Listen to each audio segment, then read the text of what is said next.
नमस्कार साथियों, यदि आप भी तैयारी कर रहे हैं और शिक्षक बनने का सपना देख रहे हैं और थर्ड ग्रेड टीचर बनकर के अपने पद को सुनिश्चित करना चाहते हैं तो ये वीडियो आपके लिए है। साथियों नमस्कार आप सभी को, और मैं हूं कुणाल सनाडिया, आपके अपने लक्ष्य परिवार पर आप सभी का हार्दिक स्वागत है।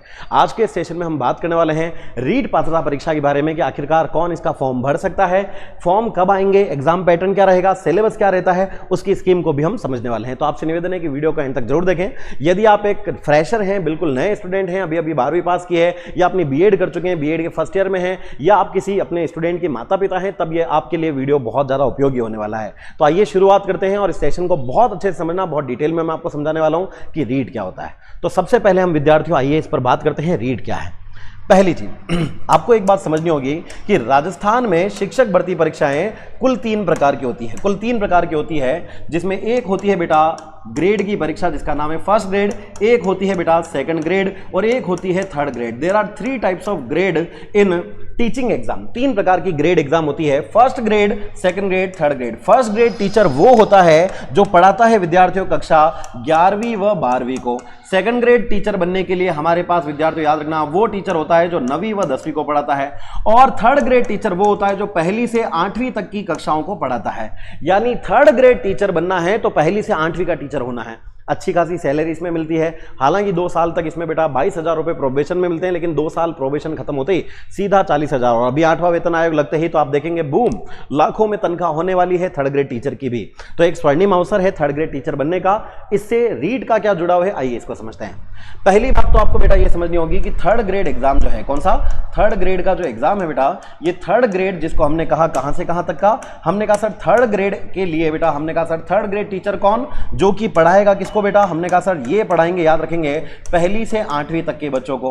अब इसमें भी याद रखना बेटा 2 प्रकार के एग्जाम होते हैं। कितने प्रकार के? 2 प्रकार के एग्जाम होते हैं, जिसमें याद रखेंगे बेटा एक होता है जिसका नाम है लेवल 1। क्या नाम है बेटा? एक का नाम है लेवल 1 और एक का नाम है लेवल 2। बताइए इसको कुल कितने भागों में बांट दिया? 2 भागों में। एक है लेवल 1 और दूसरा क्या है? लेवल 2। याद रहे विद्यार्थियों, लेवल 1 वो होते हैं जो पहली से 5वीं कक्षा के टीचर्स होते हैं, उनको लेवल 1 कहा जाता है। यानी कि लेवल 1 वाले टीचर जब बनते हैं सरकारी नौकरी में एग्जाम देने के बाद लेवल 1 का, तो पहली से 5वीं कक्षा का टीचर बनते हैं। और लेवल 2 होते हैं जो कि 6ठी, 7वीं और 8वीं कक्षा के बच्चों को पढ़ाते हैं, वो लेवल 2 कहलाते हैं। यानी कि दोनों ही, चाहे लेवल 1 हो या लेवल 2 है, तीनों के तीनों ही याद रखना दोनों ही थर्ड ग्रेड ही हैं। लेकिन थर्ड ग्रेड को हमने डिवाइडेशन 2 भागों में कर दिया है। एक तो लेवल 1 पहली से 5वीं और दूसरा है लेवल 2 6ठी, 7वीं, 8वीं। याद रहेगा। और दोनों ही टीचर बनने के लिए बेटा थर्ड ग्रेड आपको एग्जाम देना पड़ता है। अब इस पर बाद में आएंगे, लेकिन याद रखना रीट लेवल 1 से अगर आप तैयारी करेंगे तो लेवल 1 क्या है पहले ये समझो।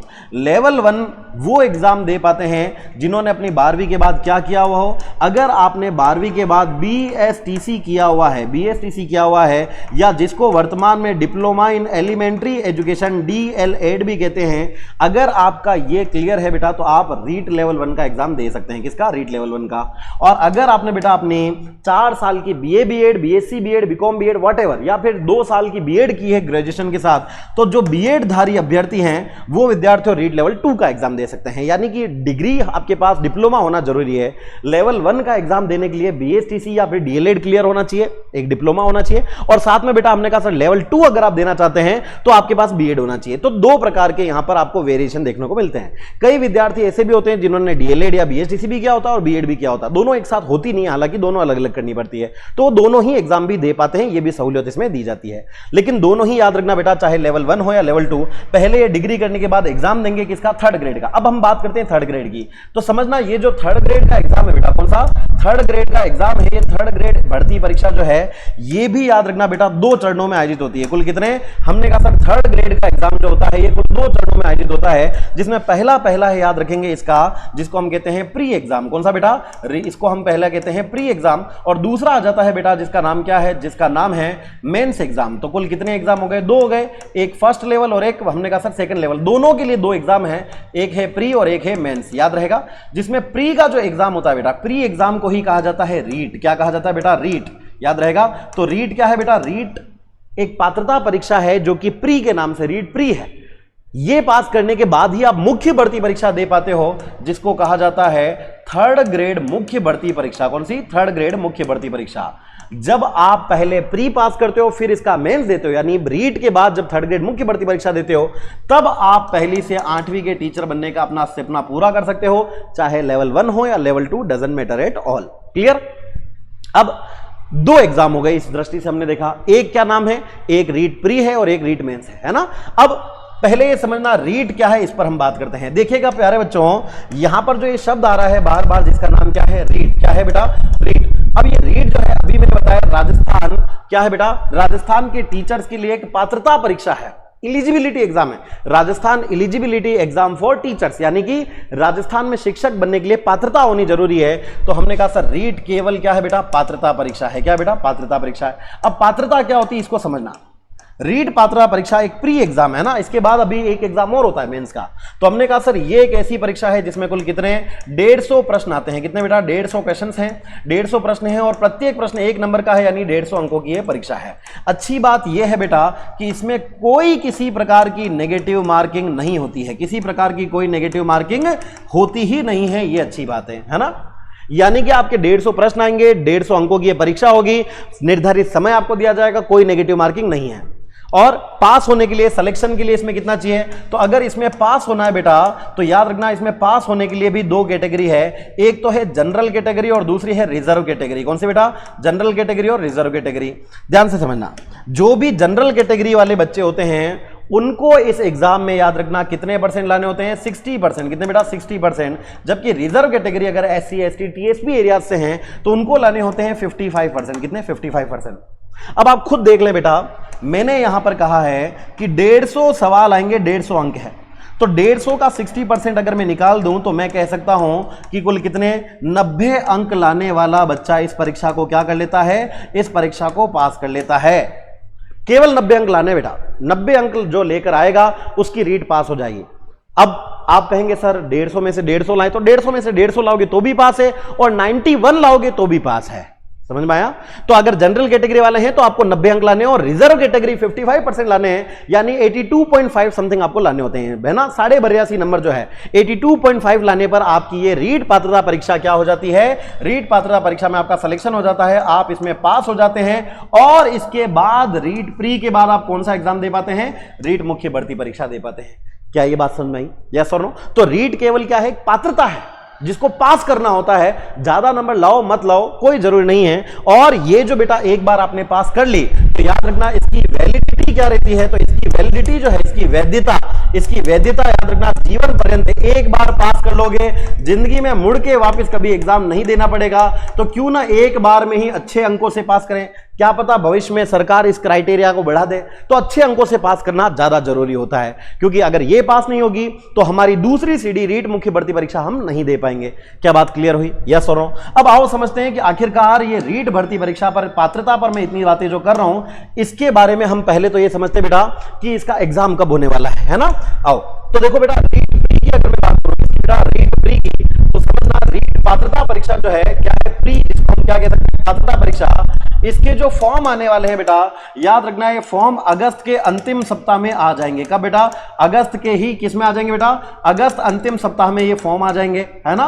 और इसी वर्ष के अंत में क्या हो जाएगी, इसकी परीक्षा आयोजित करवाने का दृढ़ संकल्प सरकार का है, क्योंकि अगस्त में अभी बहुत सारे बेटा जो थर्ड ग्रेड टीचर हैं उनका ऑलरेडी प्रमोशन हो रहा है, कहीं का ट्रांसफर हो रहा है, तो बहुत सारे पद खाली होंगे। ऐसे में सरकार अगले पद खाली हो उससे पहले पात्रता के बाद मुख्य भर्ती परीक्षा करवाने के लिए 1 साल का समय लेगी। अभी ये पात्रता होने वाली है, जिसमें हमने कहा सर अगस्त में फॉर्म आ जाएंगे और इस वर्ष के अंत में क्या होगा, इस वर्ष के अंत तक बेटा इस भर्ती परीक्षा का आयोजन करवा दिया जाएगा। इस बात को भी आप विशेष ध्यान रखें, है ना।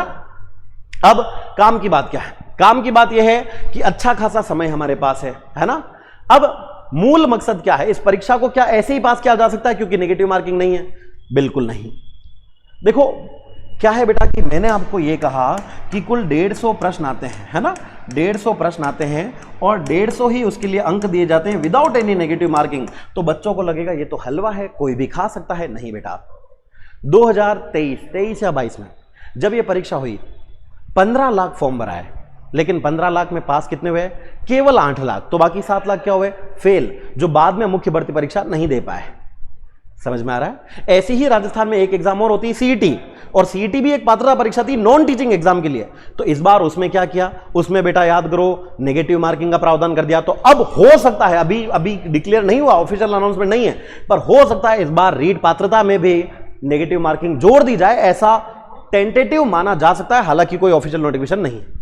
लेकिन मुद्दा यह है कि अगर 150 प्रश्न आते हैं, 150 अंक हैं और समय निर्धारित है, तो हमें सबसे ज्यादा जरूरी क्या है बेटा, वो है टाइम मैनेजमेंट करना। क्या बेटा? टाइम मैनेजमेंट सीखना। अगर हमारा पेपर टाइम पर नहीं हुआ और अगर हमारे 15 से ज्यादा गोले अधूरे रह गए तो शायद हमारी OMR चेक भी ना होगी, क्योंकि 10% से ज्यादा गोले अगर आपने नहीं भरे तो आपका फॉर्म निरस्त कर दिया जाएगा, यह भी प्रावधान है। यानी गोले समय पर भरने का आपको टेक्निक पता होना चाहिए, टाइम मैनेजमेंट आपको अच्छे से आना चाहिए। दूसरा, जो आता है वो भी परीक्षा में आना चाहिए। इसके लिए क्या करना पड़ेगा, इसके लिए एग्जाम पैटर्न को समझना पड़ेगा। किसको बेटा? एग्जाम पैटर्न को समझना पड़ेगा। और एग्जाम की जब तक पैटर्न और इसकी प्रकृति समझ में नहीं आएगी तब तक एग्जाम पास नहीं होगा, क्योंकि धीरे धीरे कंपटीशन का स्तर, एग्जाम का स्तर, प्रश्नों का स्तर बढ़ रहा है। ऐसे में हर विद्यार्थी अपना बेस्ट यूटिलाइजेशन कर रहा है, कोई लाइब्रेरी में, कोई ऑफलाइन 6-6 घंटे 8-8 घंटे पढ़ रहे हैं ताकि ये पात्रता परीक्षा पास हो। कोई भी इससे वंचित नहीं रहना चाहता है, क्योंकि ये सफलता की पहली सीढ़ी है और अगर पहली ही अच्छी नहीं हुई तो शायद आगे कुछ होने वाला नहीं। अब बात करते हैं कि आखिरकार ये पात्रता को पास कैसे करना है। समझिएगा बेटा, मैंने आपसे कहा कि रीट 2 चरणों में होता है, जिसमें मैंने आपको बताया बेटा एक प्री है और एक मेंस है, जिसमें आपको चाहे आप लेवल 1 से हो या लेवल 2 से हो, एक ही बात है बेटा, लेवल 1 हो या लेवल 2, दोनों ही आप विद्या समझना। मैं दोनों को बता रहा हूं। अगर आपने BSTC किया है तो लेवल 1 वाला ध्यान रखना, और बीएड किया है तो लेवल 2 वाला ध्यान रखना। ध्यान सुनना, पहले आते हैं बेटा कुछ कॉमन सब्जेक्ट। क्या आते हैं बेटा? कॉमन सब्जेक्ट आते हैं। कौन से सब्जेक्ट आते हैं? Common subject. और ये कॉमन सब्जेक्ट चाहे रीट लेवल 1 की तैयारी करो या फिर लेवल 2 की, एक ही बात है, याद रखना, दोनों को ही ये पढ़ने होते हैं। जिसमें सबसे पहला सब्जेक्ट कौन सा आता है बेटा? सबसे पहला सब्जेक्ट आ जाता है आपका साइकोलॉजी। कौन सा बेटा? साइकोलॉजी। दूसरा आ जाता है लैंग्वेज 1। कौन सा बेटा? लैंग्वेज 1 आ जाती है। और एक आ जाती है लैंग्वेज 2। क्या आ जाती है बेटा? लैंग्वेज 2। याद रहेगा, लैंग्वेज 1, लैंग्वेज 2। ये जो मैंने आपको अंक बताया, साइकोलॉजी बेटा कुल 30 सवाल आते हैं, 30 अंकों की है। लैंग्वेज कोई भी चूज कर लो, हिंदी, इंग्लिश, संस्कृत, बहुत सारे ऑप्शन होते हैं, लेकिन जो आपने एक लैंग्वेज चूज कर ली, एक सेलेक्ट कर ली, जैसे हिंदी आपने लैंग्वेज 1 में ले ली तो लैंग्वेज 2 में हिंदी नहीं ले पाओगे, फिर कुछ दूसरी लेनी होती है। समझ में आया?